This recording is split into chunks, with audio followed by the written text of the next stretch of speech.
Isi-share ko lang po sa inyo ang latest project ko. Eto po. Ayan, nagde-dehydrate po ako ng red and green bell peppers. Marami po yan. Kaya lang, nung sila ay na-dehydrated na, kumonti na lang kasi nagpupus na sila. Lumiit sila. Ayan. Medyo matagal din po ang process ng pagdi-dehydrate, pero ito po ay isang bagay na pwede mong ilagay sa iyong dehydrator at i-timer mo lang. Ito po ay bali 24 hours na naka-low setting lang para sa mga vegetable. Medyo dumikit siya pero madali lang ang pag-ano niyan. I-poke lang natin sa kabila ng sa ilalim ng ating tray at natatanggal na rin sila kaagad.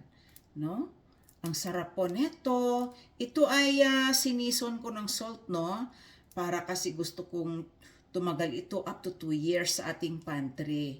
Malay po natin, di ba? Kung kailangan mong meron kang lulutuin at you don't feel like going out to a store to get your bell peppers, at least meron ka pong nakahanda na dehydrated na bell peppers. Eto po sila, marami po iyan.